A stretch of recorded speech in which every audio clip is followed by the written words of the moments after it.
Hello everyone, my name is David Alaband and I am from the Philadelphia area back east, but I call New York City home because that's where I lived for 15 years. I also went to college there. I got my associate's degree in writing and literature and my bachelor's degree in anthropology and journalism. I also got a teaching certification in TESOL, that's teaching English to speakers of other languages, and that's the field I have worked in for the past 10 years. I taught TESOL in New York City, Los Angeles, Quito, Ecuador, Taipei, Taiwan, and near Shanghai, China. For the last few years, I was the director of the FLS language program at Citrus College, so I've also been on the administrative side of this whole teaching game. As for my hobbies and stuff like that, as you can see, I'm a motorcycle enthusiast. I've been riding motorcycles since I was 13. I found one in a dumpster behind my apartment building, fixed it up and started riding it. And also started me on the long road of becoming an amateur mechanic, which is a dead-end road, kids, don't follow it. I was a motorcycle journalist in college for a little while. That was pretty cool. I got flown over to Europe and given free motorcycles to ride around, things like that. But then the economic collapse of 2008 and boom, everything's done. Que sera. This bike I'm on right now is a Moto Guzzi. Moto Guzzi is an Italian motorcycle. Italian motorcycles are amazing machines. They ride like you're dancing down the road. There's nothing like it. Moto Guzzi is the unusual one in the group. Usually people have heard of Ducati and Aprilia. I have a YouTube channel called MindRide.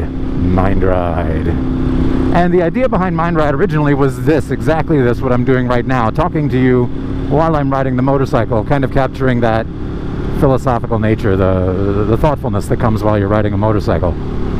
And if you go on there and you look around at MindRide, you'll see it's exactly this.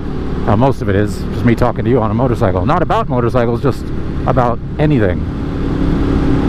Since I started it, though, I began to add some of my fiction. I wrote 5 fiction novels. If you want to read them, you can go to alaband.com. That's ALLABAND.com. That's my last name, Alaband. But if you want to hear them read to you by me, you can go to MindRide. And I started reading some of the stuff from the alaband.com webpage onto the MindRide in videos with natural backgrounds, not while I'm riding the motorcycle. So, my experience with public relations, I have some education in it. I took some journalism classes in college, that journalism degree thing. And about 2/3 of the way through every journalism class, the teacher would change in subject and start talking about public relations because the teacher thought the two things are very similar. You're trying to convince people to see things a certain way, or you're trying to present information to them that you think they will find useful in the most efficient way. But also because the teachers didn't think that any of us would get jobs as journalists. And as far as I know, that's true. None of us did. So, I have that, such as it is. Also, my public relations experience, I've worked for a lot of small companies, and often in small companies, when they need more customers, it falls to all the employees to get new customers. And so that would be me with the little experience I had from college trying to figure out how to advertise. Also, when I was the director of that language program at Citrus College, I had to convince all of my